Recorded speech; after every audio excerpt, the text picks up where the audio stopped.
मैया खेल में बहुत सहारे। बोले क्या सहारे, काहे की चोरी करेंगे? बोले माखन की चोरी करेंगे, दही की चोरी करेंगे। बोले क्यों, दारी के तेरे घर में कम है का? बोले नहीं है तो बहुत, लेकिन देख या मधुमंगल देख कितना पतलो है रहो है, 1.5 हड्डी को है गयो है, बड़ो कमजोर है रहो है। हम ब्रज के ग्वाला तो सबके सब गाय की सेवा करवे के ताई हैं। गाय की सेवा को हम ब्रज के ग्वाला और माखन खावे को मथुरा के लाला। अब ये ज्यादती नहीं होगी, अब ऐसा नहीं चलेगा। बोले तो बताओ, हम गाय की सेवा करें और हमारे सब घर वाले ले जाए के वह माखन को बेच दें मथुरा में? मथुरा के लाला तो पहलवान है रहे हैं और हम 1.5 हड्डी के भये जा रहे हैं, ऐसा नहीं चलेगा। बोले अच्छा। बोले हाँ तो फिर कैसे चलेगा? तो बता दी। बोले सब चोरी करेंगे अपने अपने घर में। बोले कैसे चोरी करेंगे? बोले तरकीब हम बताएंगे। तरकीब बता दी। अब बच्चा सबसे पहले चोरी कहाँ करता है, कहाँ से सीखता है? अपने घर से। तो पूरी सारी की सारी तरकीब बता दी कि चोरी कैसे होनी है। सब भेज दिए अपने अपने घर में कि भाई चोरी करके आइयो सबके सब। अब चोरी वही चोरी करके दूसरे दिन सब लोग मिले तो कछु सफल भय कछु विफल भय। एक बोला दारी के लाला तेने तो मेरी कमर तोड़वा दी, आज मैया ने इतनी सांठी मारी है कि लाल पड़ गई, अब मैं कमू चोरी ना करूँगा। एक बोलो कि लाला मेरी मैया कह रही कि तेरे ताई हमने बड़े बड़े कलाबे बांधे पेड़न पे, बड़ी बड़ी प्रार्थना की तब जाके तेरा जन्म है, हो तू चोरी कर रहा है, मुँह तो आज बहुत मार पड़ी है, हम पे ना चोरी होगी, ऐसे तो हम सब पकड़े जाएंगे। बोले चोरी ऐसे नहीं होगी, चोरी करना हम सिखाएंगे, चोरी करना हम सिखाएंगे। बोले अच्छा। बोले हाँ कैसे चोरी होगी? बोले हम बता रहे हैं कैसे चोरी होगी। और तो महाराज खूब पूरे ब्रज में हल्ला हो गया, चारों तरफ जो है नंद का लाला चोर होके घूम रहा है, चारों तरफ माखन की चोरियां कर रहा है। अब सभी ब्रज बाबाओं ने कहा कि भैया दर्शन की इच्छा थी, ये सभी दर्शन की इच्छा चाहती थी, तो इन सब ने विचार किया कि चलो मिलके जसोदा से शिकायत करेंगे। तो सभी ब्रज बाबाएं नंद रानी के यहाँ पर आती हैं, आवाज़ लगे अरे जसोदा। जसोदा बाहर निकल के आई, अरे बहन आज तो मेरे यहाँ पे कोई भजन ना है, कोई कीर्तन ना है, आज आप सब लोग क्यों आई हैं? बोले हम भजन कीर्तन के लिए नहीं आई, तेरे छोरा की शिकायत कर भी आई हैं और हमको उसे डरे ना है। बुला अपने वह छोरा को, वह छोरा के सामने ही कहेंगे, हम कोई चुगली ना कर रहे हैं जो पीठ पीछे कर रहे हैं, हम तो सामने बोलेंगे। बोला अपने छोरा है कहाँ है? तो आवाज़ लगाई तो लाला निकल के आए, बोले ये आएगा।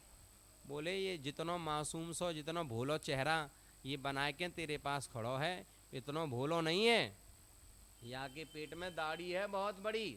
बोले कहाँ दाढ़ी है? बोले ये मेरे घर पे बहुत चोरी करवे आवे। बोले कहाँ चोरी करिए, आपको अपराध तो बताओ। बोले कहाँ अपराध बताऊं?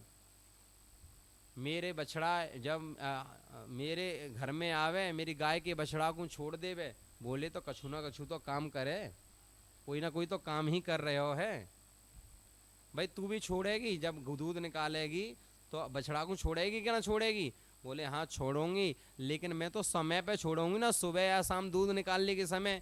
ये तो बेसमय पे खोले, कभी दोपहर में खोल जाए, दूध निकालूं वहाँ से पहले खोल जाए। बोले अच्छा, तो या को तुम प्यार से ही थोड़ा सा माखन दे दो, घर में बिठा के खिला दो तो ये चोरी ना करे। तो एक ब्रज मामा बोली कि मैंने तो यार आराम से प्यार से माखन खिला के भी देख लो, एक बार ये मेरे घर पे आयो तो मैंने याकू माखन निकाल के दो कि लाला चोरी करना अच्छी बात नहीं है, माखन खा ले, तू बैठ जा आराम से, जितना तो को माखन खानो है उतना माखन खा ले। तो वो बोले मो को ये माखन ना खानो, तेना का हमें भिकमंगा समझ रखो का, भिकमंगा के घर के हैं हम। बोले अच्छा लाला, जब तू इतने बड़े बाप को बेटा है तो चोरी करे काय को? बोले चोरी के माखन में तो स्वाद ही कछु अलग आवे।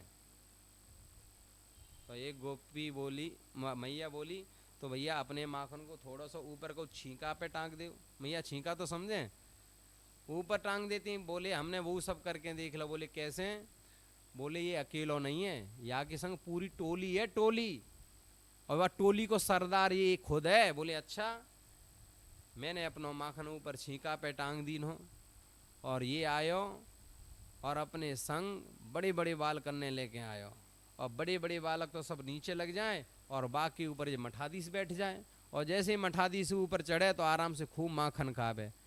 फिर मैं सोची चलो कोई बात नहीं, याकू माखन खाए लंदे कितनो खावे को माखन, लेकिन भगवान जाने या कि बंदरन से का रिश्तेदारी है, ऐसी आवाज निकाले कि सब बंदर इकट्ठे है जाएं, खुद खावे, बालकन ने खिलावे, ग्वालन ने खिलावे, बंदरन को खिलावे। बोले अच्छा, बोले हाँ।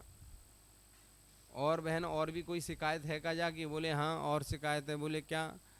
कि मेरे घर में एक ब्रजमामा बोली, बोले मेरे घर में तो माखन मिश्री का तो कोई काम ही नहीं, गाय तो मेरे घर में है नहीं तो माखन मिश्री को कोई काम नहीं।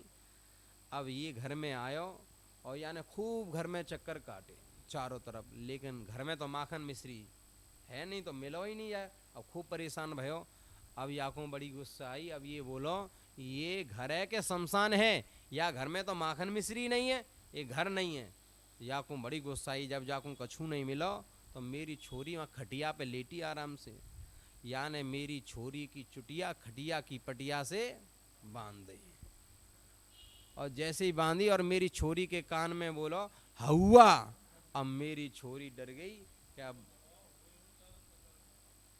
बोले कि हवा। अब मेरी छोरी डर गई एकदम, जैसे ही खड़ी भई ओ हो तुरंत चुटिया बा की खटिया की पटिया से बंधी तो वाको लगी कि सही में कहू हवा ने पकड़ ली। मैंने ये तो भागतो भयो देख ला तो मैं समझ गई कि जो है ये नंद को छो रही है, जो हर घर में हवा बनो घूम रहे हो है। मैया बोली ऐसी बात है तो जा एक आध दिन कहू दिन पकड़ के दिखाओ। बोले हाँ पकड़ के दिखाई देंगे एक दिन, कोई बात नहीं है। सभी ब्रजमामाएँ चली जाती हैं। बाद में जसोदा ने समझाया, देख लाला ये गलत बात है, तेरे घर में कोई माखन की कमी थोड़ी है। बोले मैया मैं कोई चोरी ना करूं, मैंने आज तक कोई चोरी नहीं करी, ये सब के सब जो है झूठ बोल रहे हैं। बोले अच्छा क्यों क्यों झूठ क्यों बोल रहे हैं? बोले ये झूठ जासों बोल रहे हैं कि मैं बदनाम है जाऊं, चारों तरफ मेरा नाम खराब है जाए। बोले अच्छा लाला इनको कहाँ मतलब नाम खराब से? वो नाम खराब है जाएगा तो मेरा बिहाना होएगा। बोले हाँ लाला सही कह रहे हो है, तू ही एक सत्यवादी हरिश्चंद्र है, बाद बाकी तो सब झूठा है यहाँ पे। समझाया फिर गई। एक दिन एक ब्रजबामा ने देखा कि कन्हैया एक दिन आए और घर में जो है बहुत पुराना माखन रखा था। तो इसने देखा भैया माखन ऊपर चढ़ गया छींके पे, माखन देखा लेकिन माखन खट्टा था, इसको अच्छा नहीं लगा तो इसने बंदर बुलाए। अब जैसे ही बंदर बुलाए तो बंदर भी ना खावे माखन को। तो बोले भगवान राम राम, न जाने कितने दिना को ये माखन रखो भयो है, यदि आँखों कोई खाए लेगो तो बीमार पड़ जावेगो। तो उनने वह मटकी लाई, वो मटकी फोड़ दी, फैला दी। ना बोले कैसा माखन है, बंदर भी ना खा रहा है आँखों। अब जैसे ही मटकी फूटी तो मेरा ध्यान गया, मैं गई तो सब बंदर तो उल उल के भाग गए, बड़े बड़े बालक भाग गए। अब ये रह गए। जैसे ही मैं आए पकड़वे को गई तो ये भागना तो ये भी चाह रहे हो, लेकिन माखन पे आको पैर रपट गए, फिसल गए। जैसे ही फिसलो तुरंत मैंने ये पकड़ ली नो। जैसे ही पकड़ो मैंने कि चल आज जो है तेरी मैया बार बार जो ये कहती थी ना कि मुझे कभी पकड़ के दिखाओ पकड़ के दिखाओ, तो आज पकड़ लिया। चल अब तेरी माँ से ही तुझे दंडित करवाऊंगी। हाथ पकड़ा और ले जा रही है, लंबा सा घूंघट मान रही और खेचम खाम चली जा रही है। रास्ते में लाला ने कही अरे ग्वालिन या हाथ में बड़ा दर्द है रहा है, थोड़ा सा या हाथ को पकड़ ले। बोले ठीक है, दूसरो हाथ पकड़ा दियो। अब वो हाथ कौन को रहे? वो ग्वालिन के आदमी को रहे, बाकी खसम को रहे। वहाँ से कह दी देखियो चच्चा बंद रखियो अपने मोहड़े है। बोले ठीक है कोई बात नहीं। दूसरा हाथ पकड़ा दी ना, चली जा रही। आवाज लगा रही जसोदा देख, तू कहती थी ना कि कभी चोर को पकड़ के दिखाओ, देख आज तेरे छोरा पकड़ के लेके आई हूँ। अब जैसे ही जसोदा निकल के आई, जसोदा ने कहा पहले जा घूंघट हटा के देख तो ले कौन है। अब देखो तो वह को खसम रहे। अब तो और जो है संकुचित हो गई। बोले अब क्या करें क्या ना करें। तो ऐसी भगवान की बड़ी मनोरम बहुत ही सुंदर सुंदर लीलाएं भगवान की।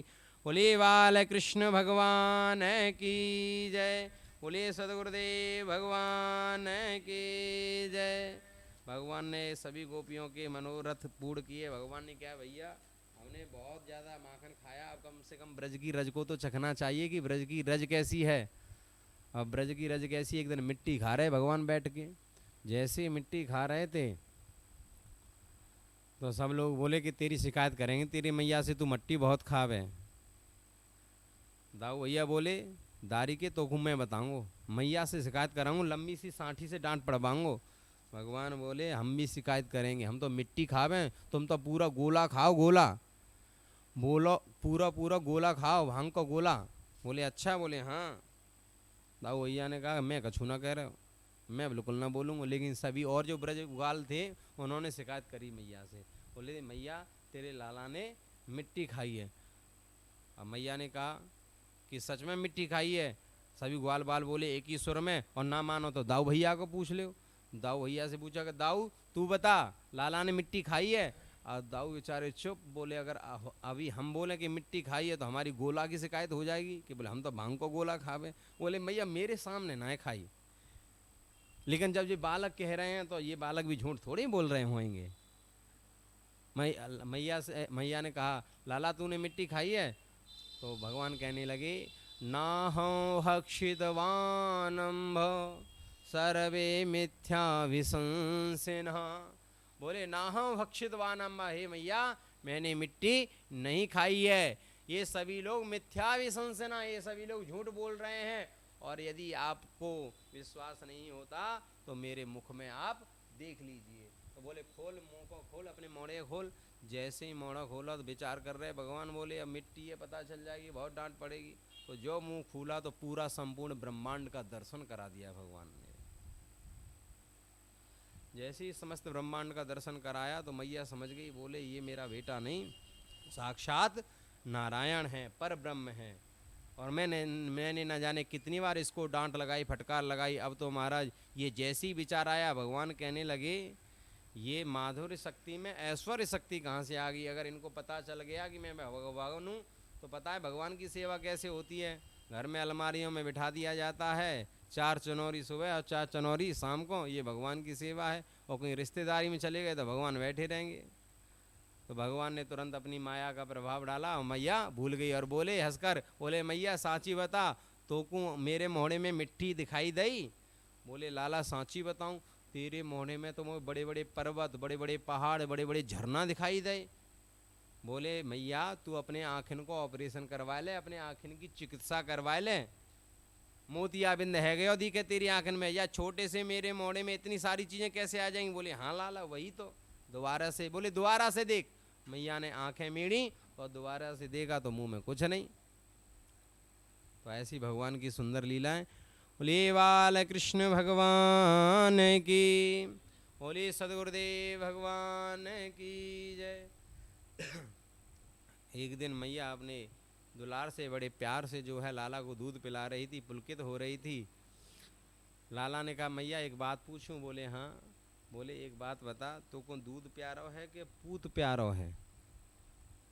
बोले अरे लाला मुँह को तो पूत प्यारो है। भगवान बड़े प्रसन्न हुए, बोले मैया को जो है हमसे बड़ा प्रेम है, हमसे बहुत प्रेम करती हैं मैया। जब ये मन में भाव आया, थोड़ी देर बाद क्या देखते हैं कि चूल्हे पर दूध रखा हुआ था कि दूध उफनने लगा। जैसे ही दूध उफनने लगा तो मैया ने लाला को तो ज़मीन पर रख दिया और दूध लेने के लिए, दूध उठाने के लिए चल दी।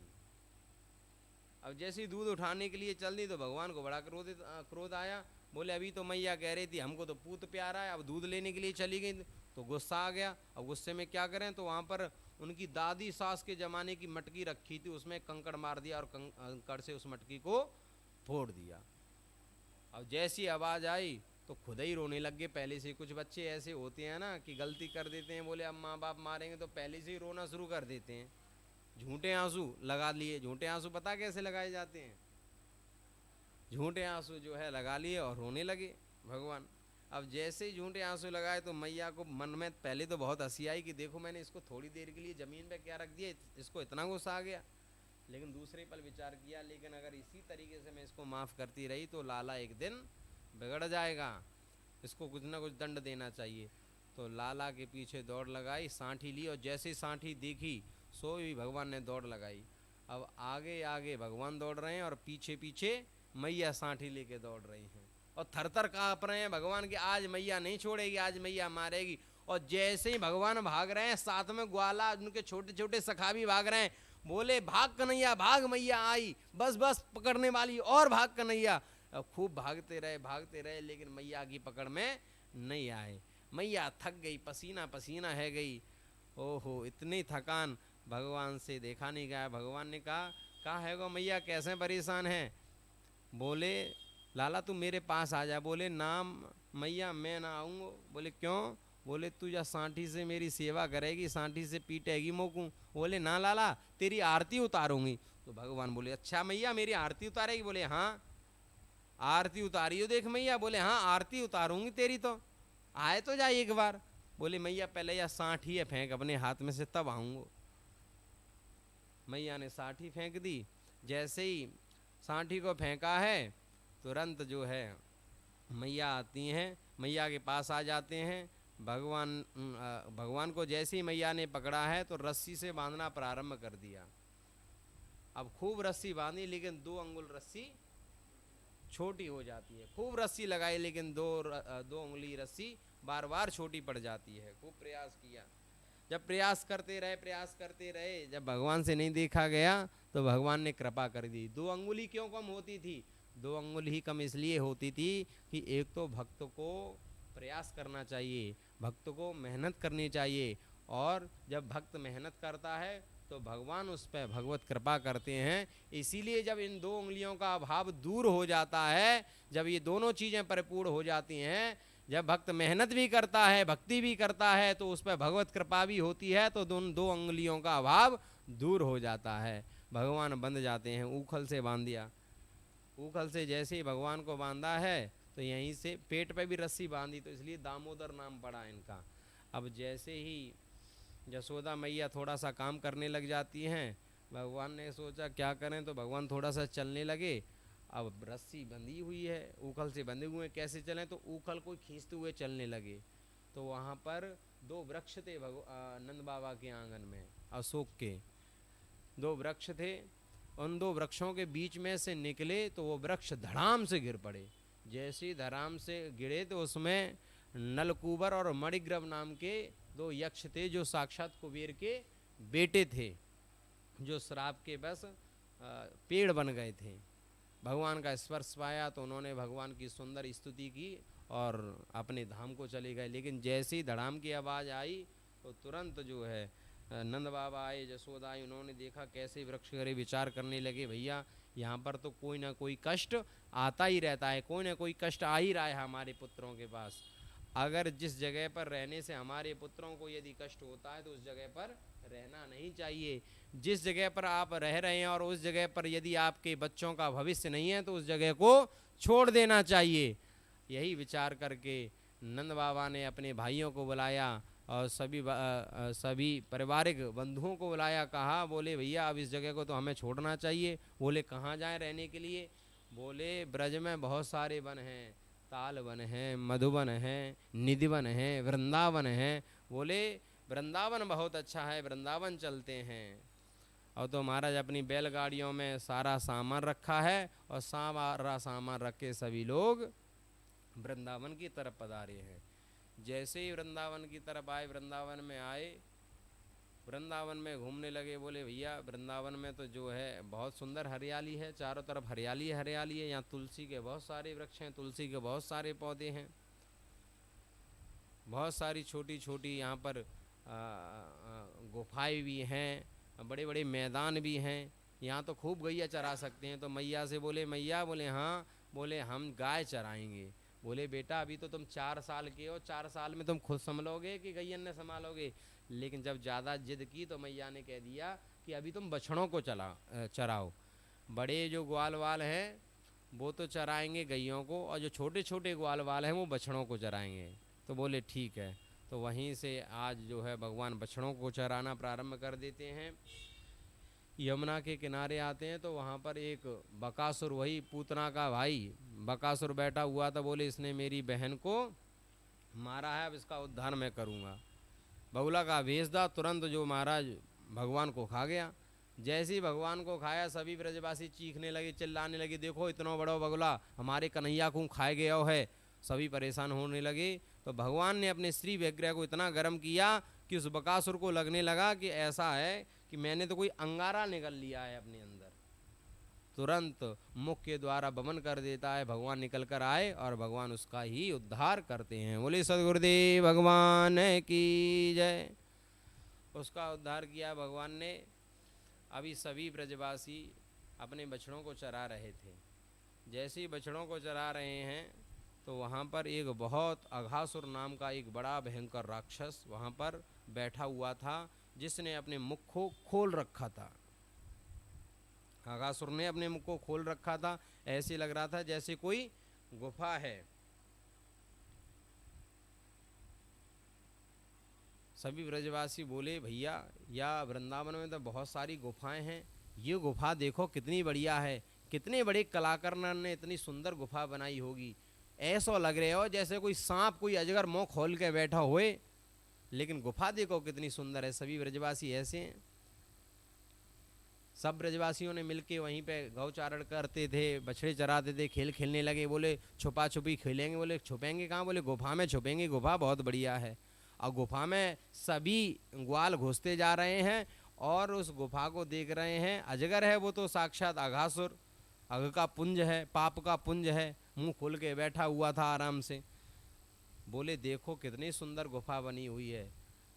बोले वृंदावन में बहुत सारे महात्मा तपस्या करते हैं, हो सकता है इस गुफा के अंदर भी कोई महात्मा बैठा हो। एक ब्रजवासी बोलता है, यार देखो गुफा देखो कितनी अच्छी है, महात्मा ने गद्दा बिछाए रखे हैं, उनके पास कोई आवे तो उनके पैरों में कोई कांटा ना लगे तो गद्दों पे आज चल के आए। भाई जीभ थी इतनी लंबी, बोले गद्दा बहुत बढ़िया है। एक बोला ये देखो ये महात्मन ने कितनी बढ़िया जो है यहाँ पे खुटी ठुकवाए रखी हैं, सफ़ेद सफ़ेद खुटी हुए दांत थे उनके लंबे लंबे।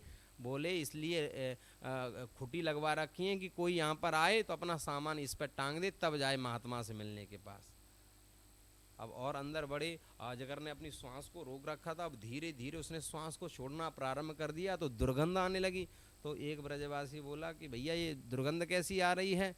बोले हो सकता है कि महात्मा लोग अंदर तपस्या कर रहे होंगे तो कोई जीव जंतु उसमें गया होगा तो अंधेरे में हड़बड़ा के मर गया होगा। अरे हम सब लोग चल रहे हैं अभी महात्मा के आश्रम की सफाई करके आएंगे अंदर और दर्शन कर लेंगे, बड़े सौभाग्य की बात है।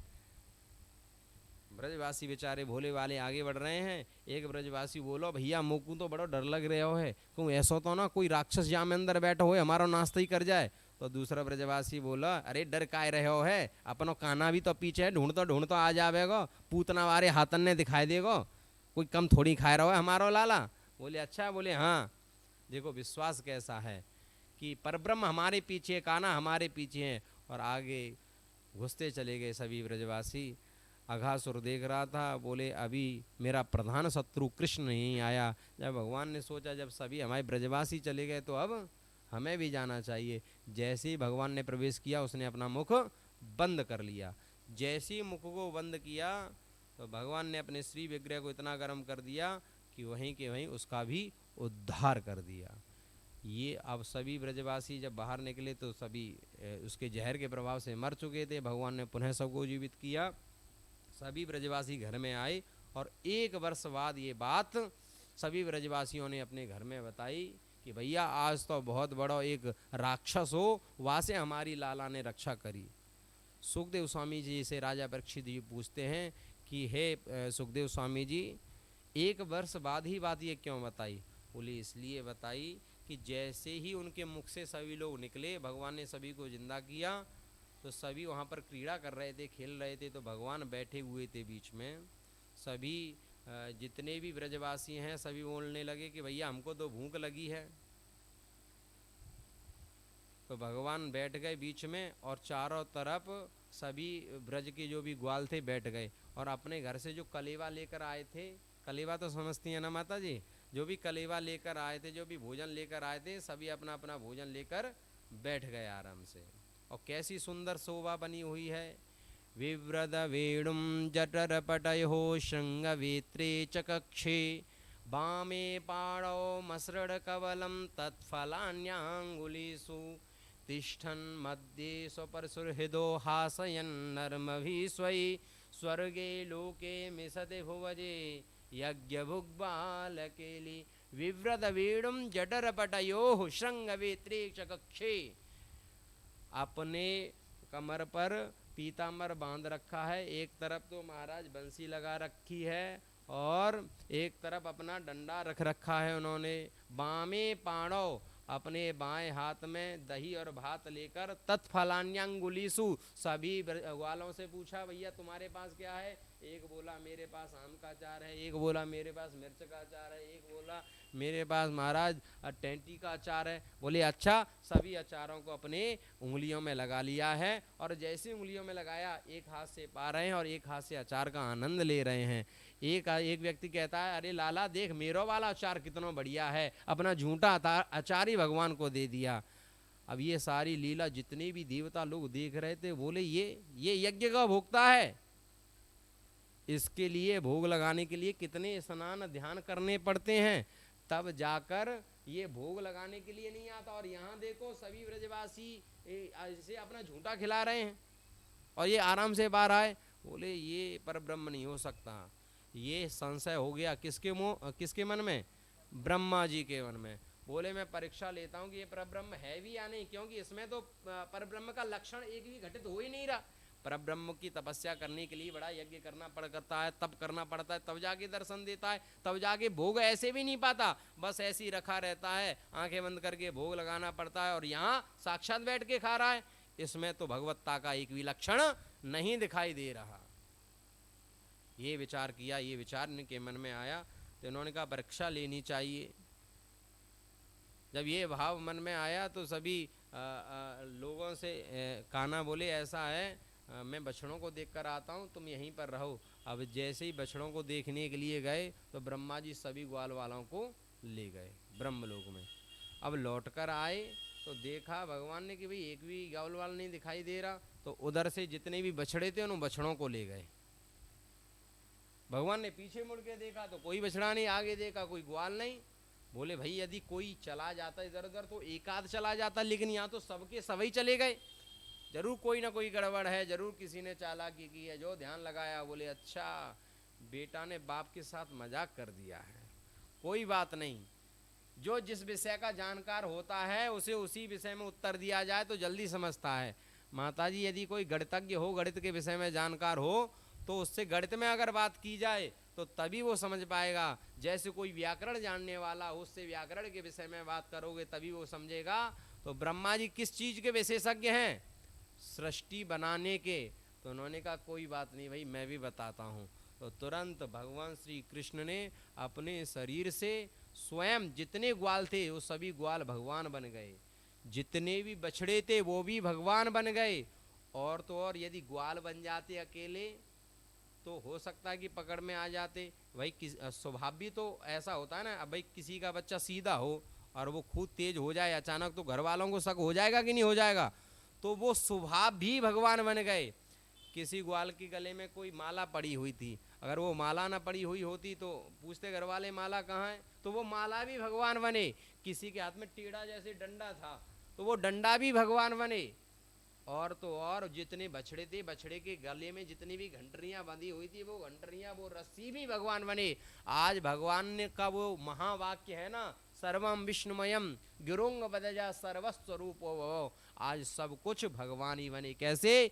यावत वत्स काल्पक बपुर यावद करांघ्रादिकम यावद यष्टु विषाणु वेणुदल सिग यावद विभू सांबरम यावच्छील गुणाभिधा कृतवयो यावद विहारादिकम सर्वं विष्णुमयं गिरोंगवदज सर्वस्वरूपो बभव यावत वत्स पवत्स काल्पक बपुर यावद करांघ्रादिकम यावद यष्ट विषाणु वेणु विशाल दल से, यानी जो भी बंसी है, जो भी डंडा है हाथ में, जो भी वस्त्र हैं, जो भी स्वभाव है, वो सब कुछ भगवान बने। साक्षात संसार में जो भी परिलक्षित हो रहा है उस समय प्रभु की सत्ता है। इस वाक्य को यहाँ पर भगवान ने चरितार्थ कर दिया।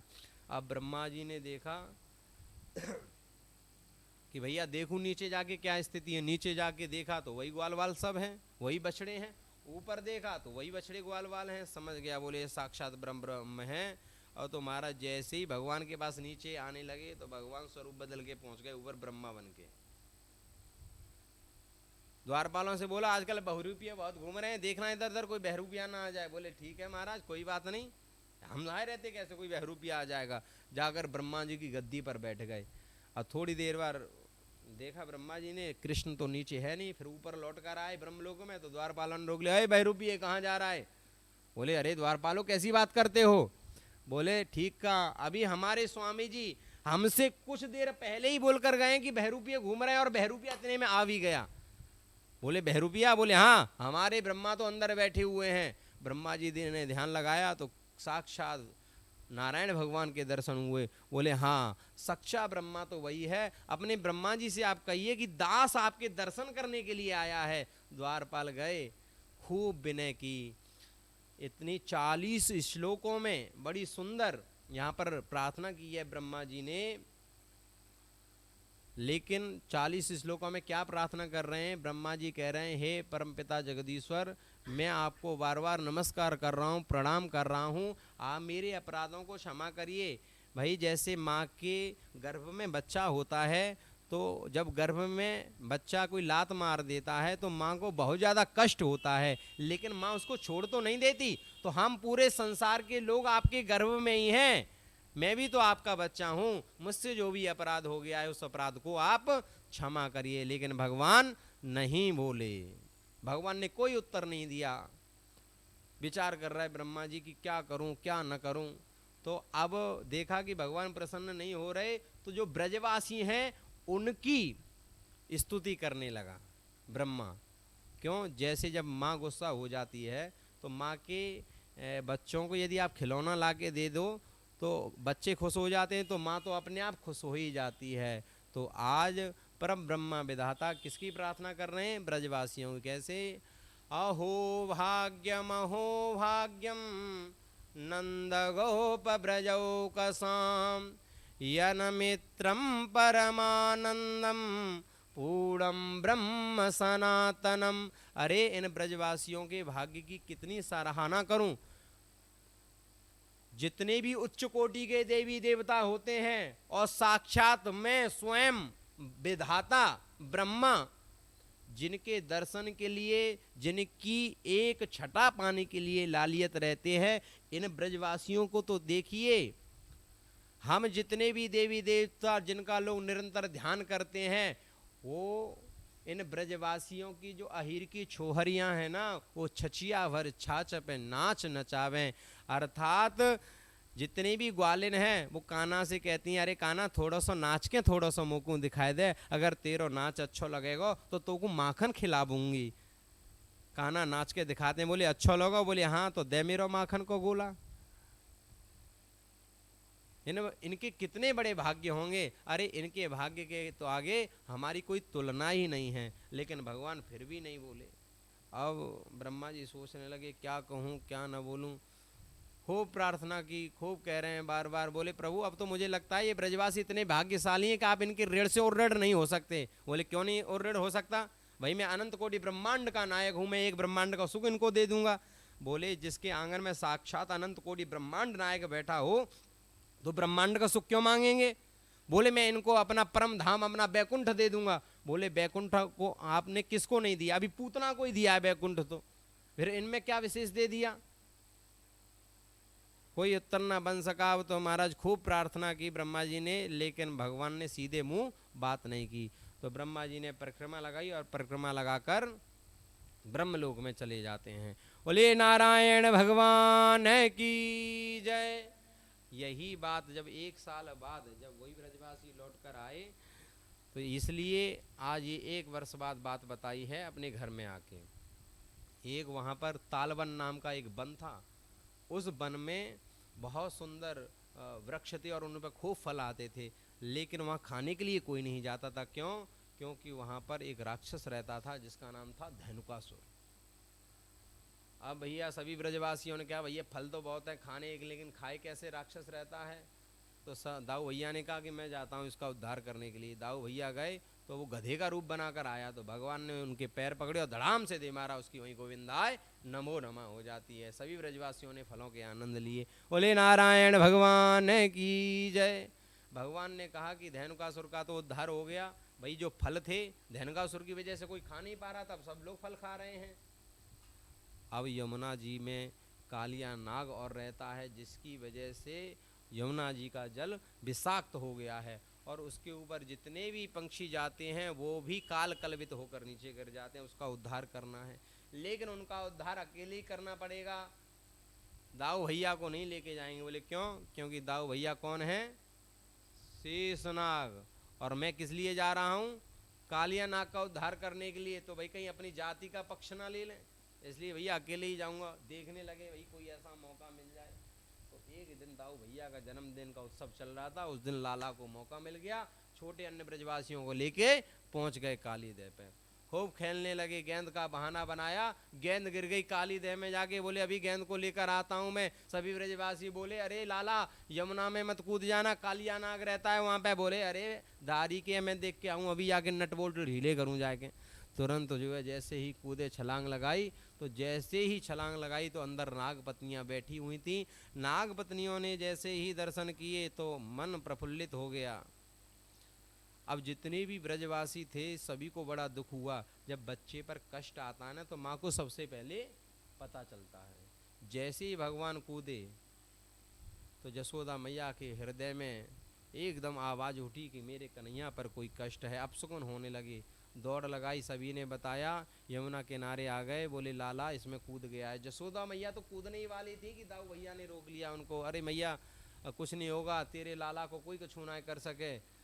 और तो महाराज जितने भी गाय भोजन कर रही थी, गाय चारा खा रही थी, तो गाय ने चारा खाना बंद कर दिया। बछड़ा दूध पी रहे थे, दूध पीना बंद कर दिया। सभी लोग रो रहे हैं, बार बार भगवान से प्रार्थना कर रहे हैं कि हमारा लाला निकल आवे। अंदर जाकर देखा, जैसी नागपत्नियों ने भगवान को देखा तो इनका स्वरूप देखकर मोहित हो जाती हैं। कहा कि देख लाला तुम यहाँ से चले जाओ, अगर हमारा कालिया जग गया तो तुम्हें छोड़ेगा नहीं। बोले जगाओ अपने कालिया को, हम भी देखें, उसी के लिए तो हम आए हैं। जो हलचल हुई तो कालिया नाग जाग जाता है। जैसे ही कालिया नाग जागा तो कालिया नाग की, कोई भी नाग होता है ना उसकी पकड़ बहुत मजबूत होती है। जब वो जकड़ता है ना, अगर किसी को जकड़ ले तो उसकी गोविंदाय नमो नमः हो ही जाती है।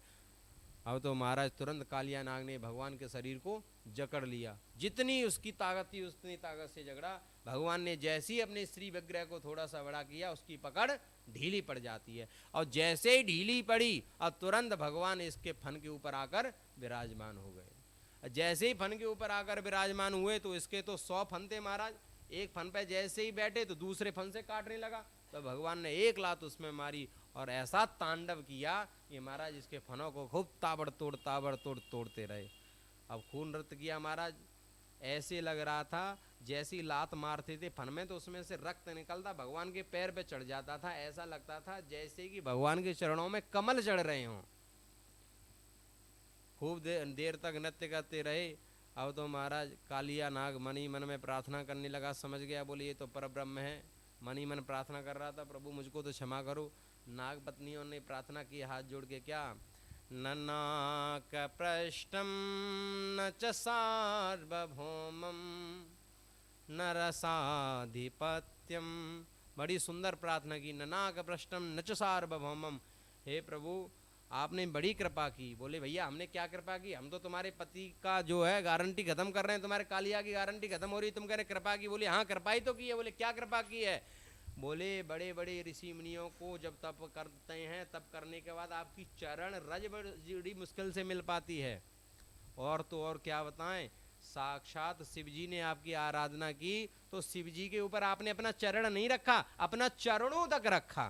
माता जी चरणों तक रखा भगवान शिव जी के सिर पर। और तो और राजा बलि से सब कुछ मांग लिया, तब जाकर एक चरण रखा। अरे हमारे पति के भाग्य तो देखिए, कोई तप नहीं किया, कोई यज्ञ नहीं किया, कोई दान नहीं किया, कोई जाप नहीं किया, फिर भी भगवान ने अपने दोनों चरण उनके ऊपर रख दिए। भगवान बड़े प्रसन्न हो गए। बोले अच्छा देवियों मांगो, क्या मांगती हो? तो कह दिया कि मुझे कुछ नहीं चाहिए, सिर्फ एक ही चीज चाहिए। बोले क्या?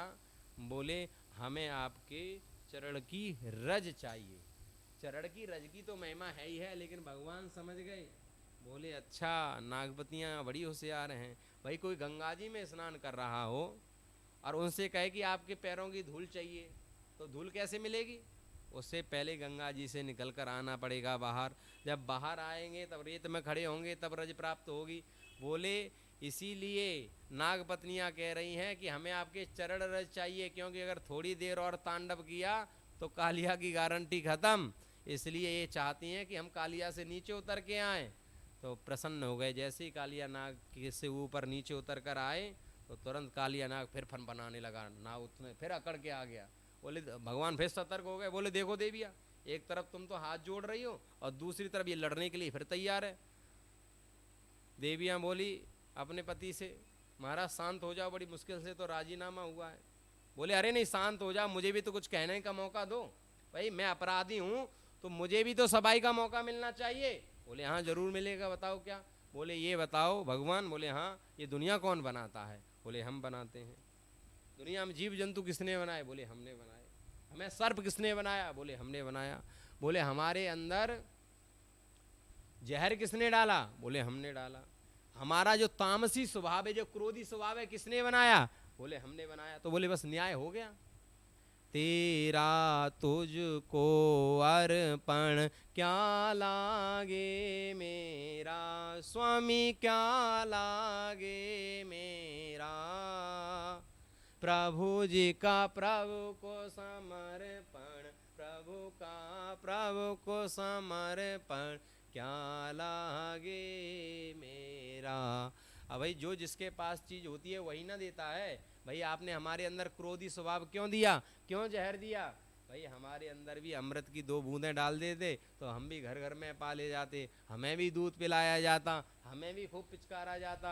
अब तो महाराज आपने हमारा ऐसा स्वभाव कर दिया है कि यदि कोई हमें देख ले तो डंडे और मारता है महाराज। कदाचित बच भी जाए तो ढूंढ ढूंढ के पकड़ पकड़ के मारते हैं। क्या करें हम, हमारी क्या गलती है बताइए?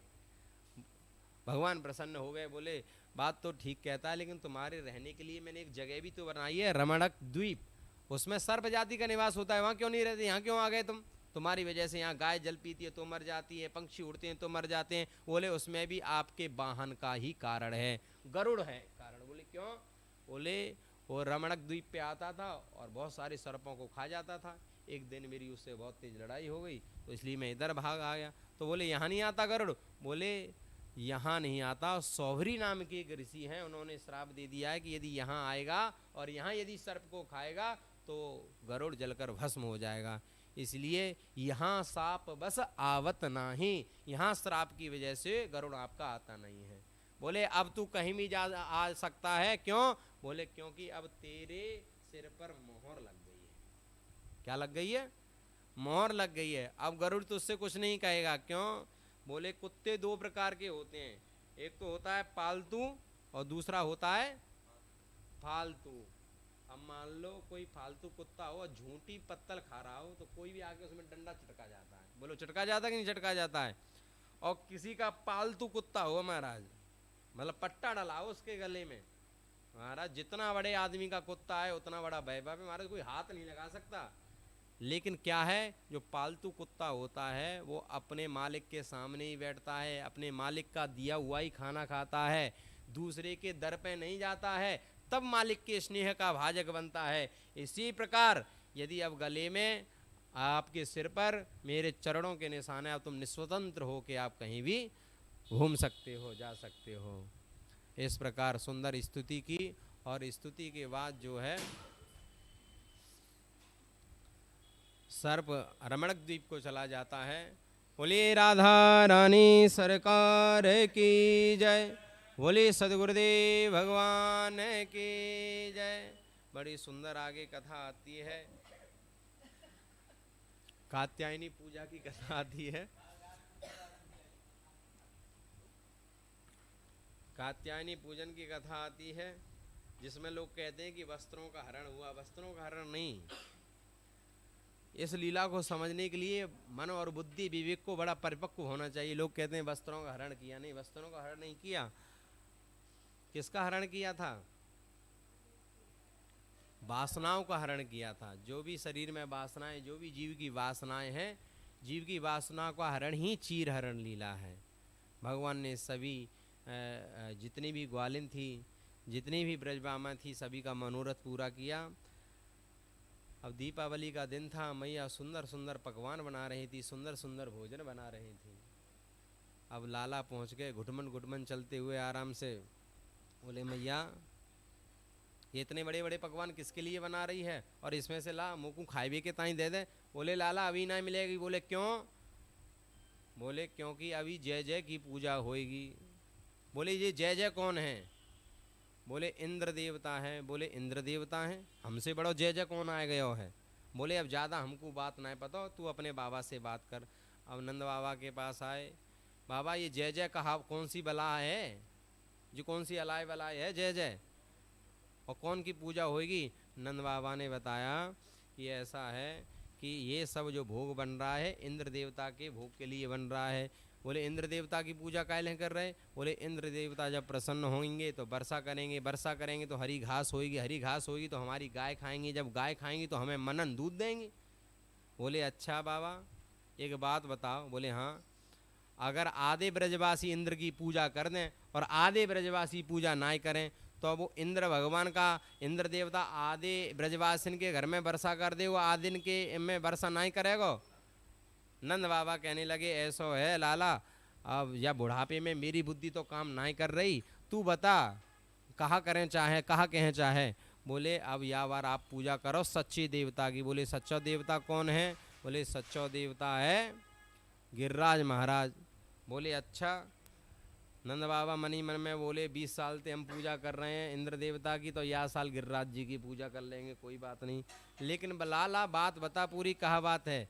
अगर हम बाकी पूजा करेंगे तो अगर गिरिराज की पूजा करेंगे तो फिर इंद्र देवता गुस्सा ना है जाएगा। बोले जा मैं इंद्र को कछु लेनो देनो नहीं है। बोले अच्छा। बड़े वेदांत की परिभाषा का वर्णन किया गोविंद भगवान ने। क्या कहा? बोले बाबा सिर्फ भगवान कर्मणा जायते जंतु कर्मणे बलीयते, सुखम दुखम भयम क्षेमम कर्मणे वाभिपद्यते। बोले भगवान है तो तुम भंडारी समझो, जैसो भाई करके दे दोगे तैसो तुम्हें लौटाए देगो। भाई तुम भंडारी से बोलो कि भैया खीर पुआ ले आओ, तो कहाँ से दे दोगे लाके? भाई सामान ना दोगे तो, जब सामान दोगे तभी तो लाके देगो।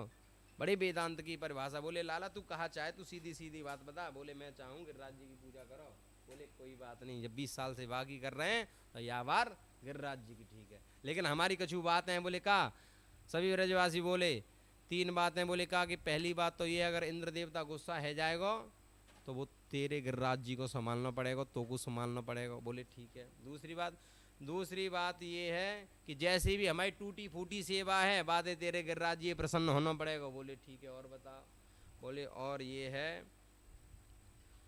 कि भैया हम भोजन ऐसे नहीं कराएंगे कि हमने पर्दा लगाए दो, कपड़ा डाल दो और भोग लग गो, भाई ऐसा भोग नहीं माना जाएगा। बोले तो? बोले हमारे सामने आके तेरे गिरिराज जी है भोजन करना पड़ेगा, भोग लगाना पड़ेगा। बोले ठीक है। और तो महाराज बैलगाड़ी सज गई, सांडिल्य मुनि भी जा रहे हैं, सभी ब्रजवासी खुरचन, खीर पूड़ी, मालपुआ, दही चावल, जलेबी, राजभोग, सोन पापड़ी, मठरी, अरे नाना प्रकार के नमकीन खूब सजा के व्यंजन, 56 प्रकार के भोग सजाए और चल दिए कहाँ? गिरिराज जी की तरफ। तो चलिए हम और आप भी गिरिराज जी की तरफ चल रहे हैं। बोले गिरिराज जी महाराज की जय। अब तो महाराज जैसे ही गिरिराज जी पर पहुंचे तब गिरिराज जी के सामने जाके खड़े हो गए। बोले कैसे पूजा होगी लाला बता? बोले हम इतने बड़े पुजारी बैठे तो हम बताएंगे कैसे होगी। बोले अच्छा। बोले कैसे? बोले ठीक है देखो हम बताएं। सबसे पहले तो जल चढ़ाओ गिरिराज जी महाराज पे। बोले जल चढ़ाएं? बोले कहाँ से जल चढ़ाएं? बोले यमुना जी से लेके आओ। अब ब्रजवासी गए, मटका भर भर के पानी लेके आए।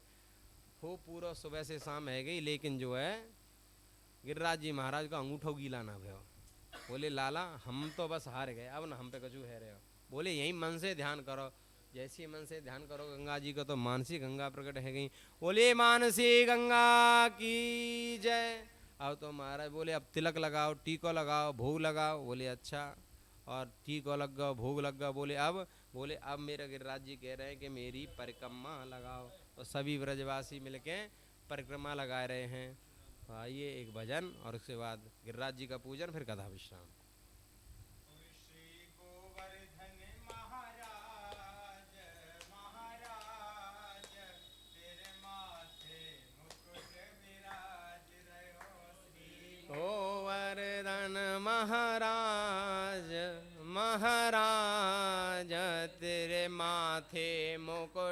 विराज रहो। सभी लोग ताली की सेवा कर दिए सब लोग। माथे मुकुट विराज रहो, तेरे माथे मुकुट विराज रहो।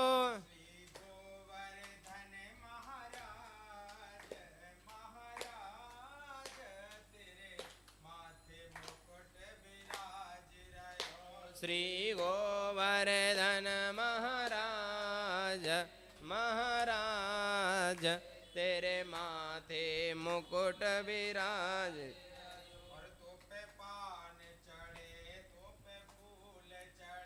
तो पे पान चढ़े, तो पे फूल चढ़े,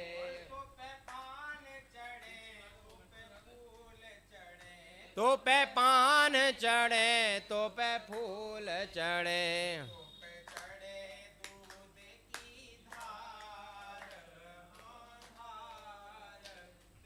माथे मुकुट विराज रहो।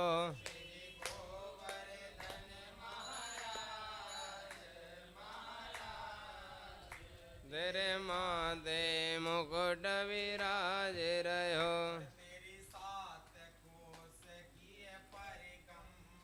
तेरी सात कोस की परिक्रमा,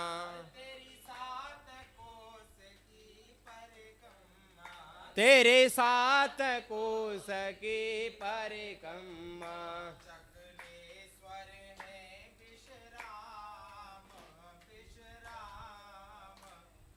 माथे मुकुट विराज रहो। गोवर्धन महाराज महाराज, तेरे माथे मुकुट विराज रहो।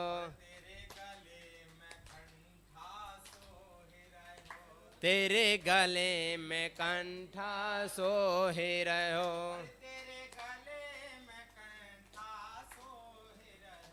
तेरे गले में कंठा सोहे रहो।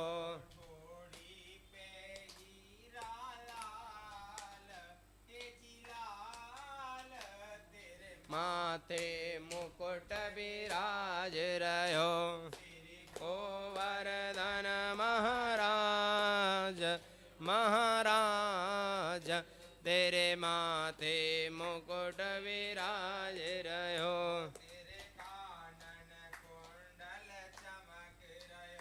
तेरे कानन कुंडल चमक रहो।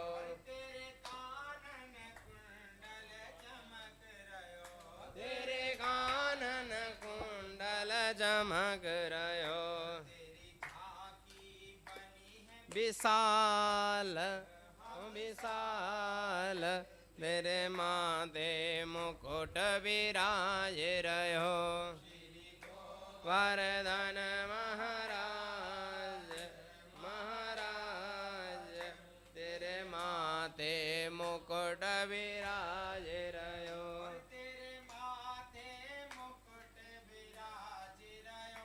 तेरे माथे मुकुट विराज रहो।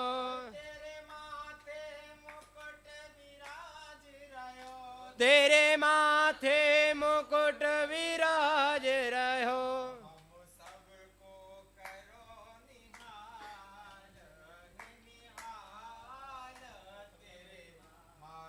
मुकुट विराज